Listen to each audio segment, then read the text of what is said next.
kita harus menuju ke Kementerian Kesehatan terlebih dahulu. Kita akan melihat konferensi pers yang di sana akan disampaikan oleh Menteri Kesehatan mengenai polemik dari penggunaan etilen glikol ini dalam obat sirup khususnya anak. Sudah ada beberapa korban jiwa. Selamat menyaksikan pemirsa.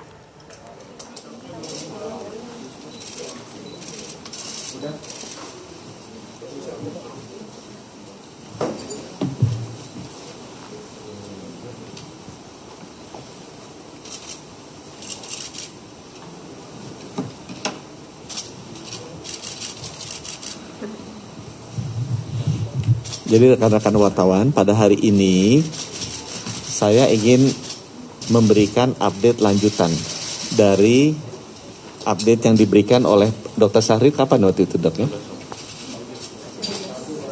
2 hari yang lalu ya.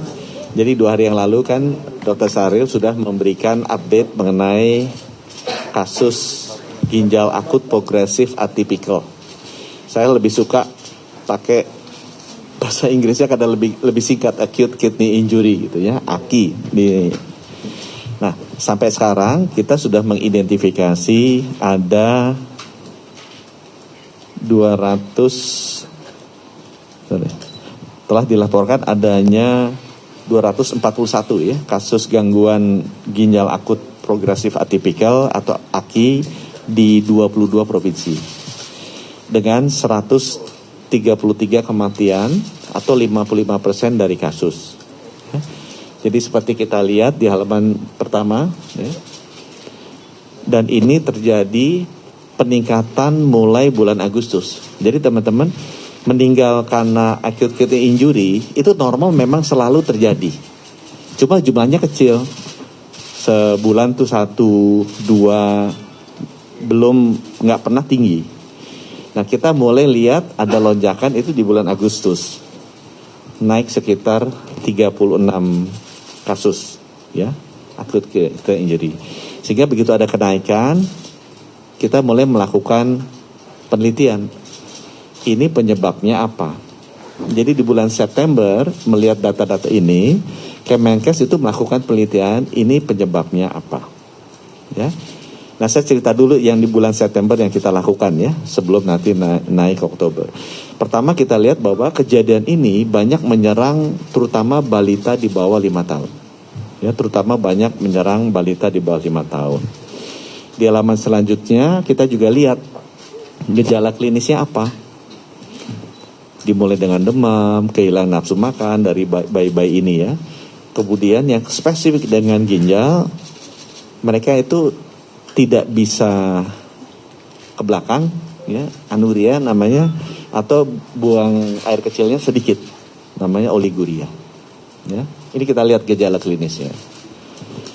Di halaman selanjutnya kita juga lihat di bulan September ya, kan Agustus kelihatan naik angkanya untuk pertama kali ya.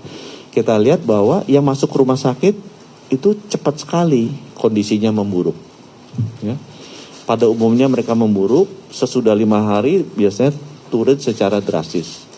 Sehingga lebih dari 50%, yaitu 55% meninggal dunia. Nah, apa yang kita lakukan di bulan September adalah kita mencoba mengingatkan ini, apa ini gara-gara COVID? Gitu kan, karena ini baru keluar. Coba di halaman selanjutnya. Sesudah kita lihat, ternyata enggak.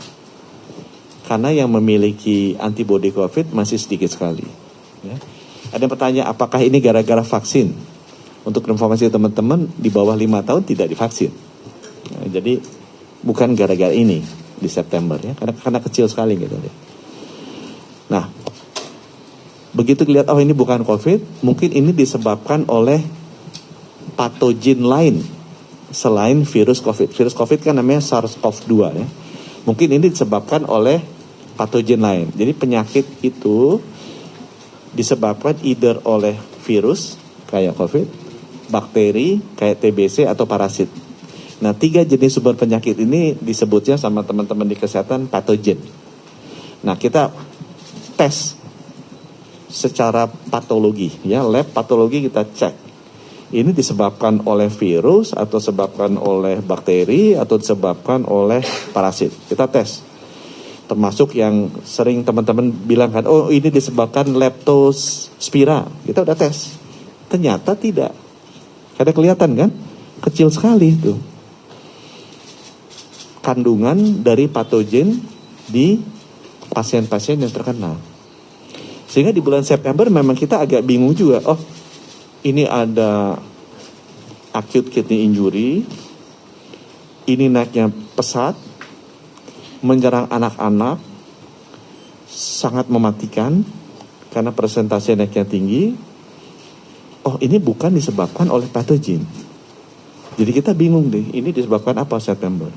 Nah, yang membuat kita agak terbuka adalah karena ada kasus di Gambia yang tanggal 5 Oktober WHO keluarin rilis tuh. Ada kasus di Gambia ginjal akut. Dan ini disebabkan oleh senyawa kimia.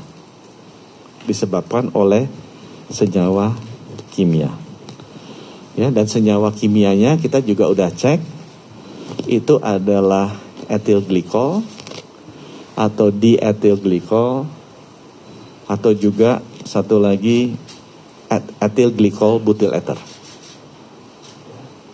Itu ditemukan di quote oleh WHO. Sebenarnya quote-nya dua, etil glikol sama dietil glikol. Ya. Begitu kita lihat, oh tanggal 5 Oktober WHO seperti ini, kita cek balik kan ke anak-anaknya kita yang kena ini nih. Ada nggak zat-zat senyawa tersebut? Istilahnya tesnya namanya toksikologi. Jadi kalau tadi yang kita lihat yang apa? Yang tes panel bakteri, coba deh, yang halaman selanjutnya. Next time.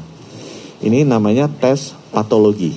Jadi kita lihat analisa patologi, apakah ada patogen-patogen yang menyebabkan penyakit.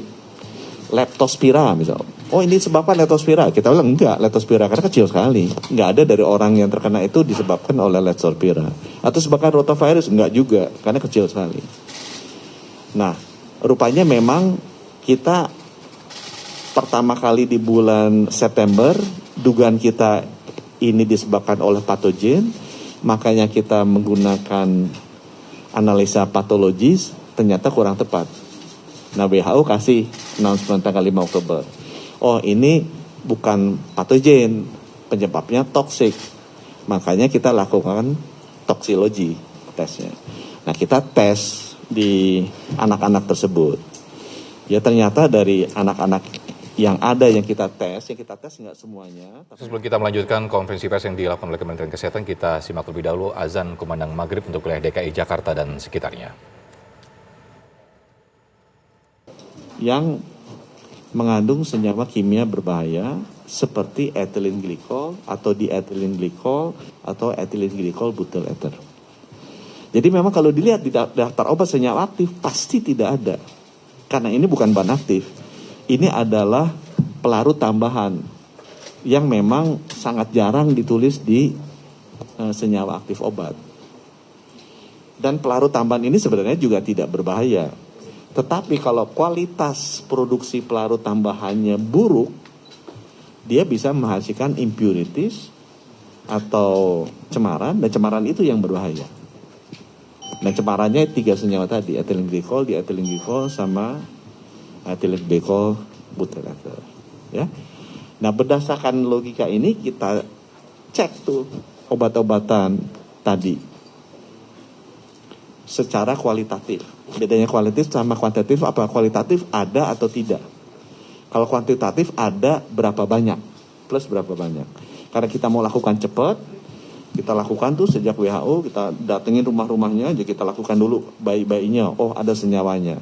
Habis itu kita double cek lagi biopsi, oh bener, ternyata rusaknya ginjalnya gara-gara senyawa ini.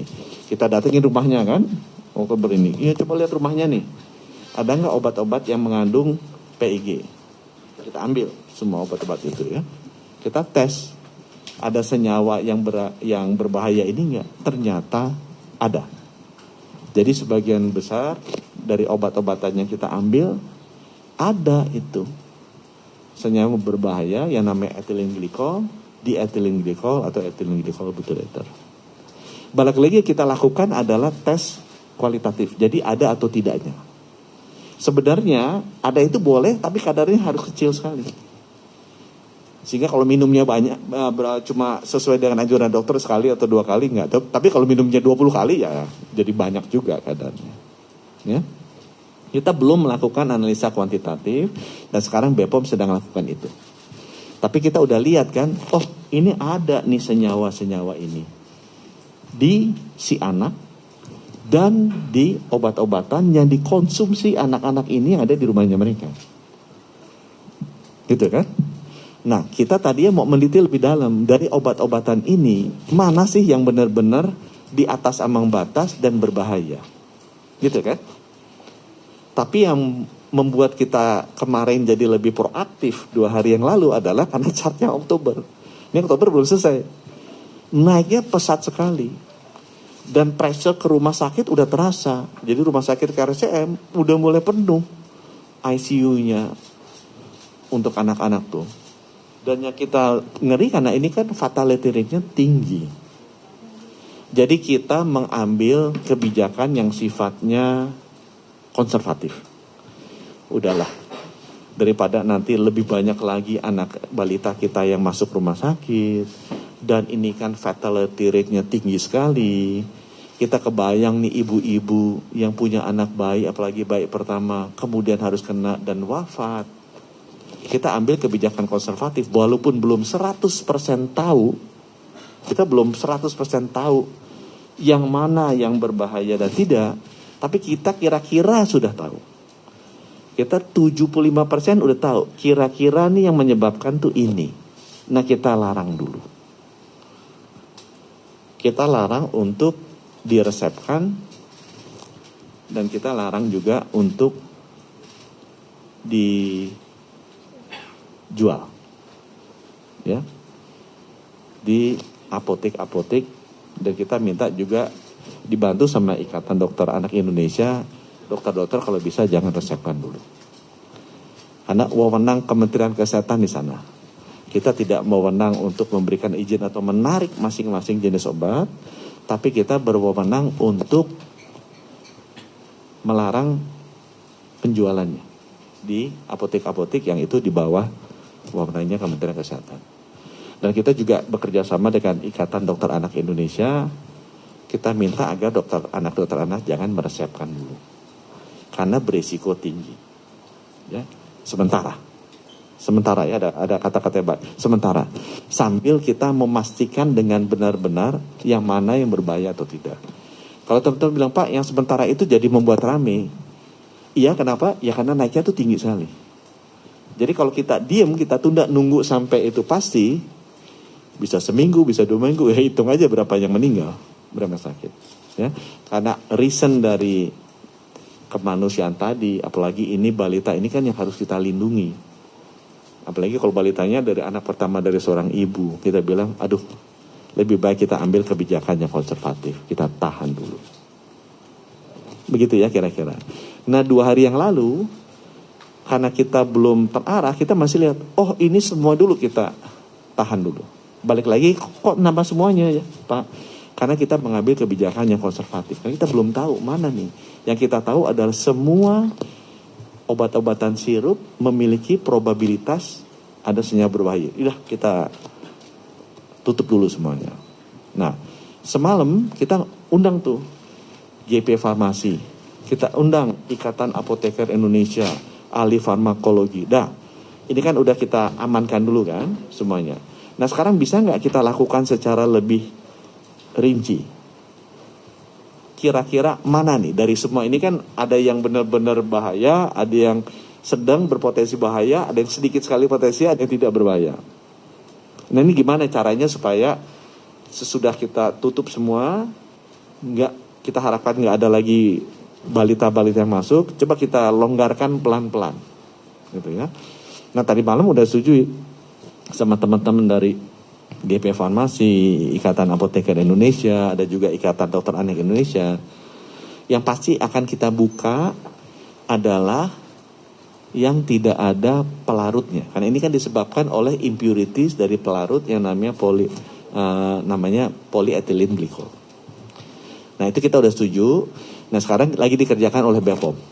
BPOM nanti akan melihat dari sekian ribu atau sekian puluh ribu ini obat-obatan sirup, mana yang tidak ada polyethylene glicolnya.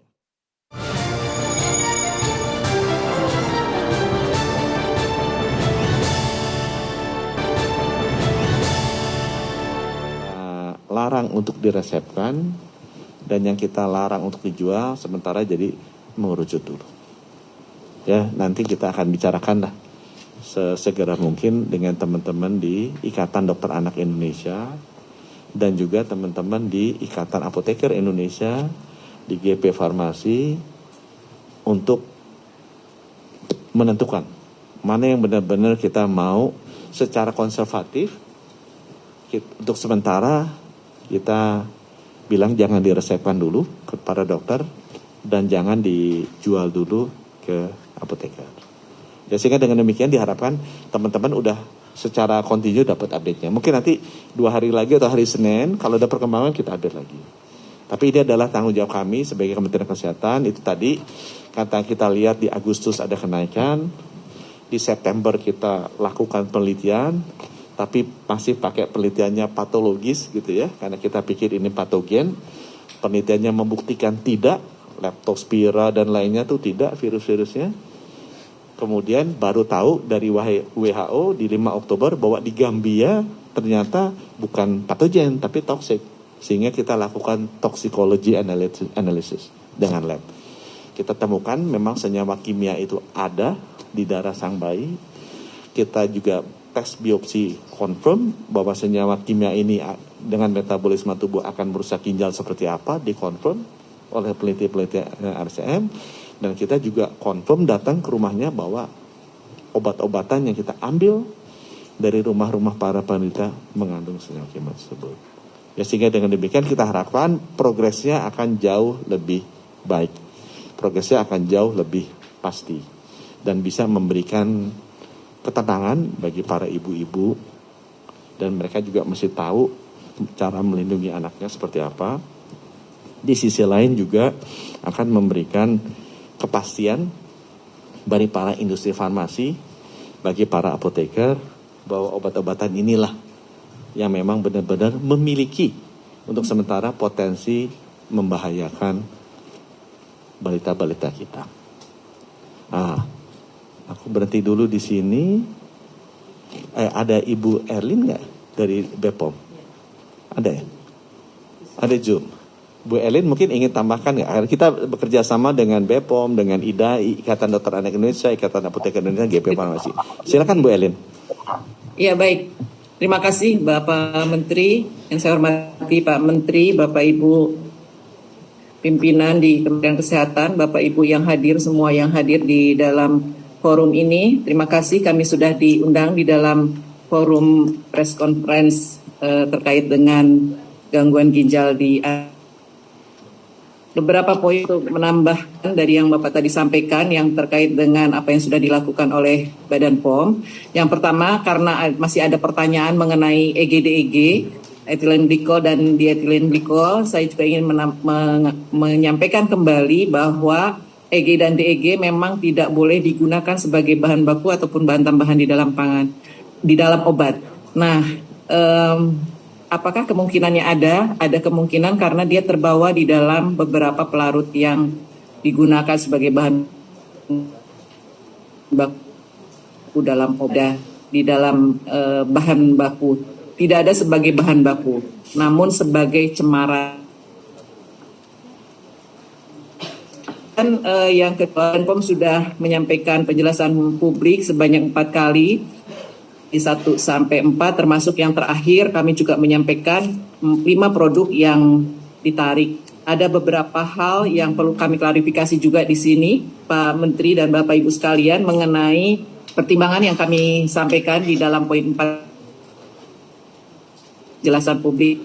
Keempat, terkait dengan pertimbangan yang kami lakukan dalam rangka sampling. Ini merupakan beberapa pertimbangan yang kami ambil, tetapi tidak seluruhnya pertimbangan itu berlaku untuk seluruh produk yang tidak memenuhi syarat ya Bapak Ibu. Itu hanya alternatif sifatnya. Salah satu yang pertimbangan yang bisa digunakan, jadi tidak bersifat menyeluruh. Mungkin saja ada industri yang dalam hal ini tidak memiliki track record buruk, namun kena sampling karena memang produksinya banyak seperti itu.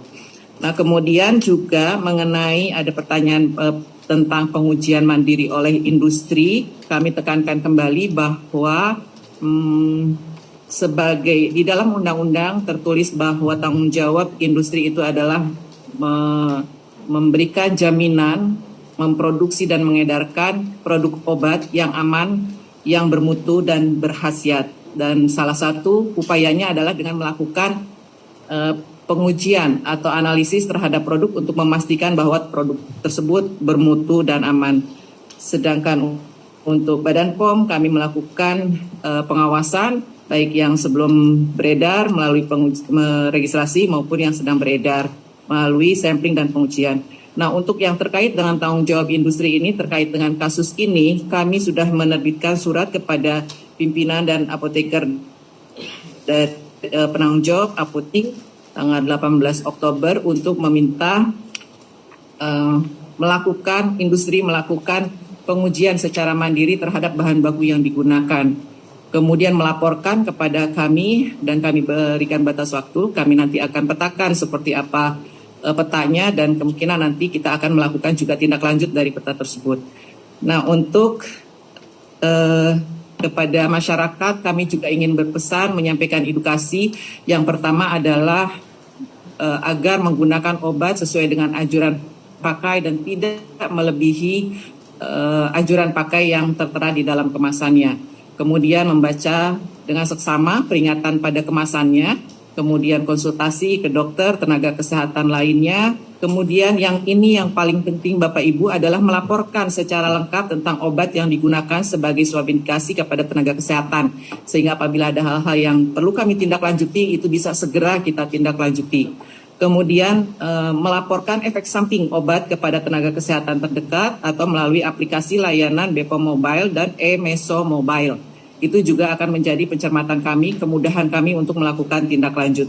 Terkait dengan data tadi yang Bapak Menteri sampaikan, kami sedang menelusuri, menindaklanjuti Bapak data yang disampaikan oleh Kemenkes, penelusuran data dari data registrasi dan juga data hasil pengujian kami.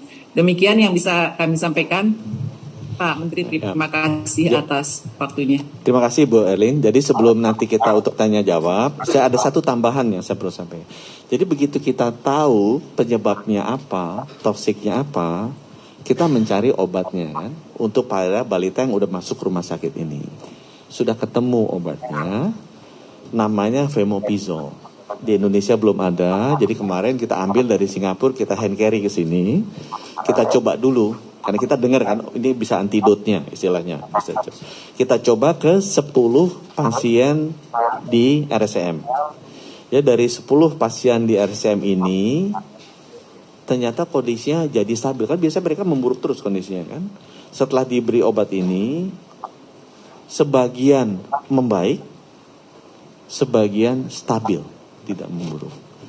Jadi kita lebih merasa confidence bahwa obat ini efektif. Ya, jadi sesudah obat ini efektif, sekarang pemerintah Indonesia sedang mendatangkan lebih banyak lagi supaya nanti pasien-pasien yang ada sekarang, karena kita udah tahu penyebabnya apa, itu bisa diobati.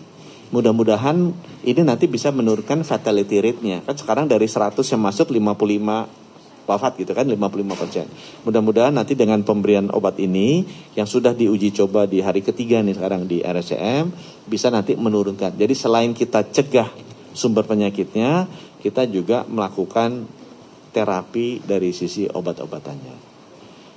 Saya berhenti di sini, silakan kalau ada tanya. Ini juri deh, dia udah duluan, silakan.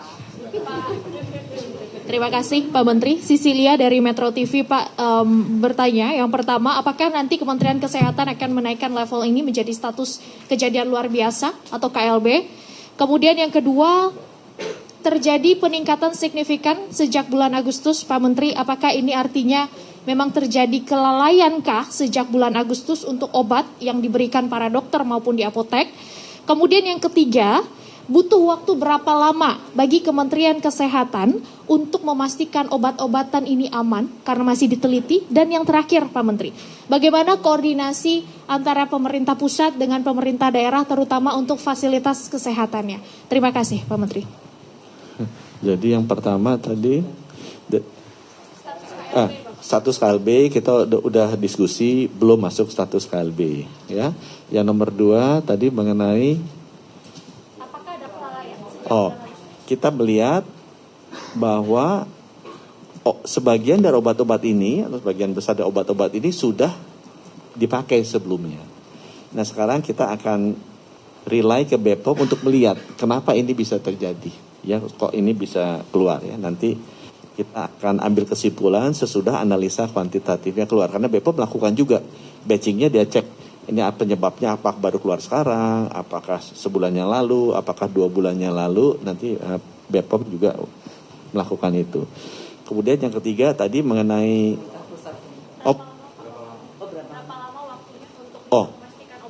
sekarang kita menggunakan labnya Kementerian Kesehatan tidak mampu melakukan analisa kuantitatif tadi kan, karena walaupun ada senyawa berbahaya tadi, selama itu di bawah ambang batas kan boleh. Yang memiliki kemampuan ini adalah BPOM, dan juga kemarin kita dibantu sama lab dari polisi, dan kita udah bicara juga dengan Pak Kapolri, nanti dibantu supaya lebih banyak lagi.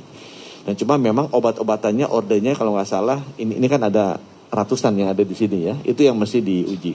Nah, kembali yang kita tekankan di sini adalah seperti yang tadi disampaikan Bu Elin dari BPOM, kewajiban itu sebenarnya ada di industri. Dan kita juga udah ngomong ke industri supaya bisa lebih cepat, industri lah yang melakukan, nanti disertifikasi oleh BPOM. Tapi BPOM tetap mengontrol, karena itu memang fungsinya sebagai regulator. Ya, jadi kita minta untuk mempercepat itu dilakukan oleh industri, tapi diverifikasi oleh BPOM, apa-apa labnya udah benar, cara udah benar. Kalau misalnya BPOM merasa perlu double check lagi, dilakukan sendiri oleh BPOM. Waktunya saya belum tahu bisa berapa cepat, tapi teman-teman di BPOM itu sekarang kerjanya siang malam, ya, untuk memastikan ini bisa cepat dapat. Yang keempat tadi terakhir mengenai koordinasi dengan pemerintah daerah, kita sudah ngirim surat, Ibu kapan ke daerah-daerah itu? Mungkin udah sejak 27 September sebenarnya kita udah kirim surat-surat ke daerah mengenai protokol perawatannya. Cuma waktu itu kan kenaikannya belum tinggi sekali kan. Kemudian di Oktober kita juga udah kirim lagi, sudah lakukan video conference dengan kepala dinas kesehatan baik itu provinsi dan kabupaten kota, dan mereka sudah tahu, termasuk dokter-dokternya juga. Jadi lewat IDAI, lewat Ikatan Apoteker Indonesia kita sudah bicara. Sehingga selain lewat jalur formal pemerintah, kita juga lewat jalur profesi sudah kita lakukan. Semangat ya. Silakan. Baik, tadi pemirsa konferensi pers yang digelar oleh Kementerian Kesehatan tadi sudah jelas fix penyebab daripada gagal ginjal akut ini adalah rilis daripada WHO tadi. Dan kita akan kembali usai jeda, tetaplah di Kabar Petang pemirsa.